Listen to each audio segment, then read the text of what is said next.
You know what? It's funny that you go into this situation now with Shady, because then that was the formation. You guys have formed Slaughterhouse by this time. Right. You guys formed Slaughterhouse by this time. It was a lot of excitement and a lot of anticipation around that. Mm-hmm. How did that get blown into disarray? How did it get blown into disarray? Mm-hmm. Not being on the same page. You know what I'm saying? Like, we wasn't no four dudes who was in the trenches with each other. Right. You know what I mean? Or niggas sandbox niggas. You know what I'm saying? We was put together.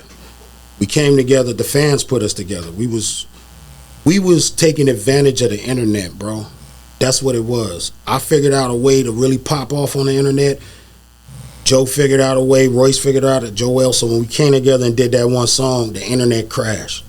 And it was like, shit, let's do another one. I flew to New York. We did another one. And then when I was in New York, they was like, yo, let's just do a group. We did a group. We went on E1 with the first album. E1 really didn't think that we was going to mount to nothing. They like, these lyrical miracle niggas ain't going to do nothing. So they ain't really press up many copies. Mm-hmm. You know what I'm saying? That's back when they was pressing CDs, and we sold out in the first 2 hours. You know what I'm saying? And then they was like, damn. They was like, yo, can y'all re-sign? We had a 1 album deal with them.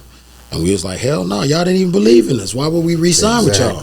You know what I'm saying? So we took off, got with Shady, you know what I'm saying? And it was pretty cool, but that's when it started unraveling. How in specific? Well, I mean, I'm gonna just speak freely. You know what I'm saying? Please do. I mean, that's what we do here. Joe Budden. He my experiences with dealing with him, he's not a good person. Okay. You know what I'm saying? And that kept splashing on to the group.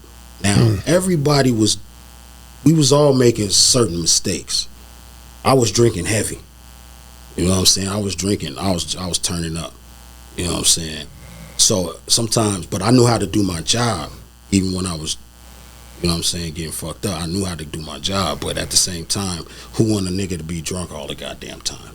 Right. So that's me holding myself accountable for my actions in Slaughterhouse. You know what I'm saying? Joe was doing deals, side deals we didn't know about. I mean, shit. It was just side deals from himself or the group? For itself, you know what I'm saying? And you know, and other than that, I don't even care about that kind of shit, because we all gotta hustle and grind. We just, me and him don't mix. He don't fuck with me, I don't fuck with him. You know what I'm saying? And it's like, somebody that knew him told me, hey, whatever you do, don't let Joe be Joe. And I ain't know what that meant, because I just met him. And he was like, you're gonna find out. And I found out. You know what I'm saying? So it became a situation where I was like, you know what? I got off liquor because it wasn't serving me. It wasn't giving me any benefits, no positive benefits. I was catching L's on that shit. Right. You know, DUIs, jail, you know, cussing motherfuckers out I shouldn't have been, getting into shit I shouldn't have been getting into.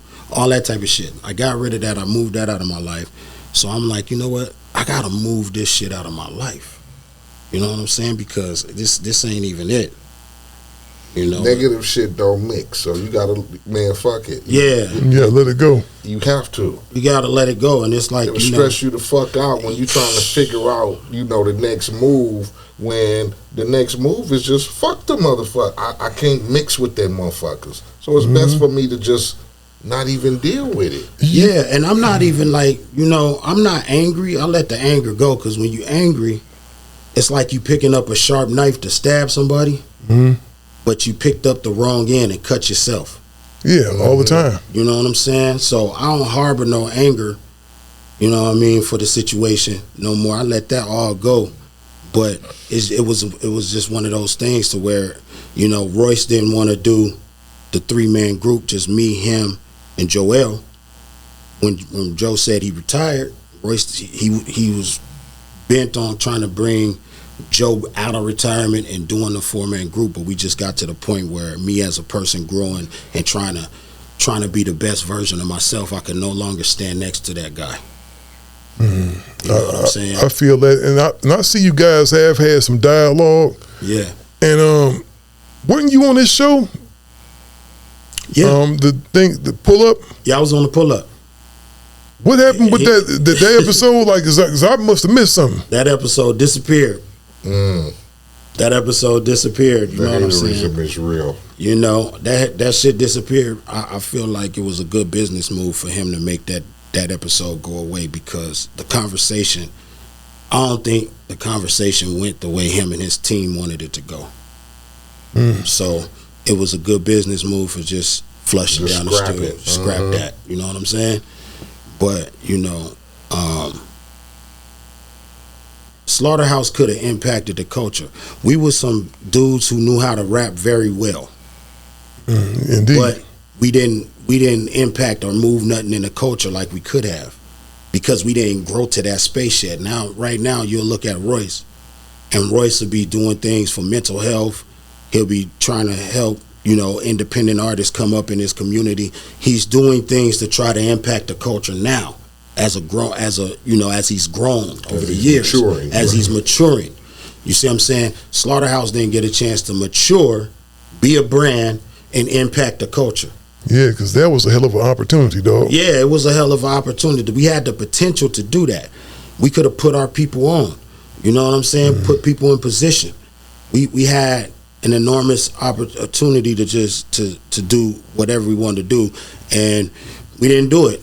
We just got to the phase of making records, touring the world, and rapping like a motherfucker. That was supposed to change into something more dynamic, something more meaningful. Yeah, because you had a contingent of guys who were like amongst the best rappers on the planet, dog. Right. Amongst the most lyrical guys on the planet, and I was looking forward to really seeing that flourish and come to fruition. Yeah, I was too. I tried to get it to crack off, man. I was going and having meetings, flying to Detroit, flying to New York. I was trying to, but I feel like, you know, the universe was like, why you keep trying this? We're trying to tell you it ain't gonna work for you. Yeah, the universe would definitely pull your ass in the right direction when you allow it. Yeah, dog. It's like you doing too much now. You know what I'm saying? And I felt like, you know, once I feel like you disrespecting me, it's no more making music. You know what I mean? I'm good. So you didn't want to fuck with you. So you feel disrespectful? You felt disrespect coming in at a certain point? Absolutely. Listen, they say, okay, it's just a phone call. To me, it's more than a phone call. If I come to the table with a 7-figure deal, you know what I'm saying, and you don't even have the respect for me to return my phone call, and we got 7 figures on the table, and you think it's funny because, see, they always say that I was always doing a deal. Oh, this nigga Crook always doing a deal. That's the fucking way that I survived this game. You know what I'm saying? I don't got top 10 hits and all that type of shit. I've been hustling my whole time. I gotta keep making the money. I gotta keep making shit flip. Like you said, I can't rely on y'all reputation. For me, I gotta do something. My way of surviving in this game is I gotta keep making connections and shit. Absolutely. Some niggas want you to just ride out on, well, you know, let's just. What the fuck is that? Man, a lot of motherfuckers. I keep the phone on my ear. On the tour bus, what y'all need? Y'all need some merch? All right, cool, that's coming. What's going on over here? Oh, you want a verse from Roy? All right, cool. Royce, hey, this nigga want a verse. He got them some money.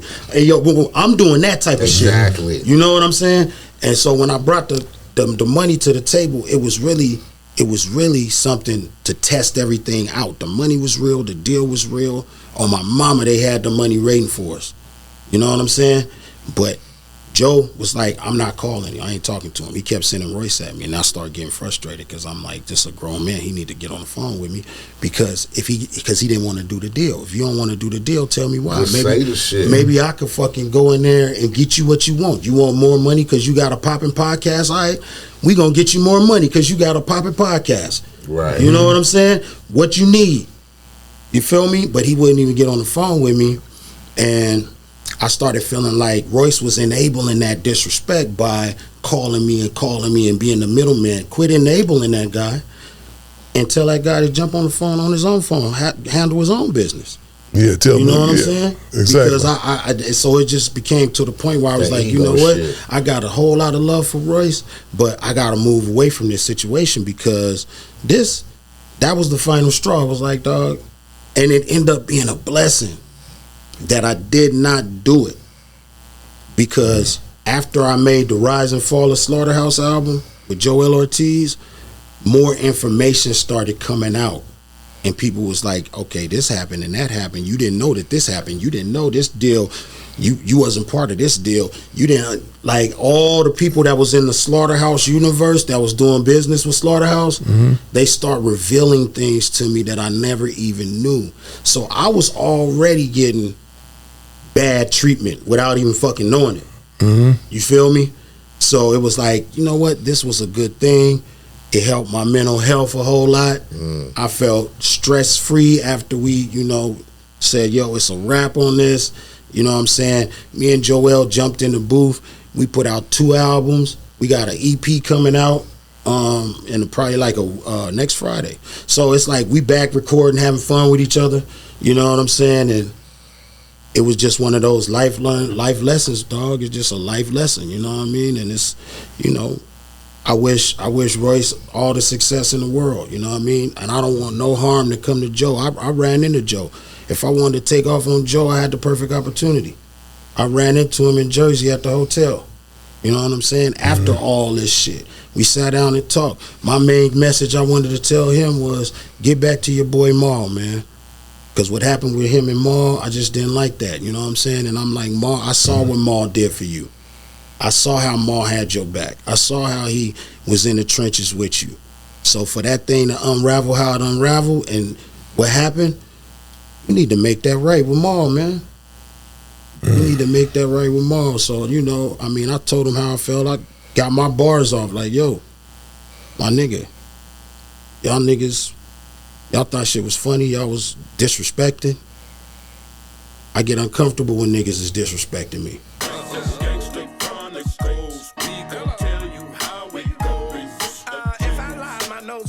Pinocchio, we gon' tell you the truth and nothing but the truth.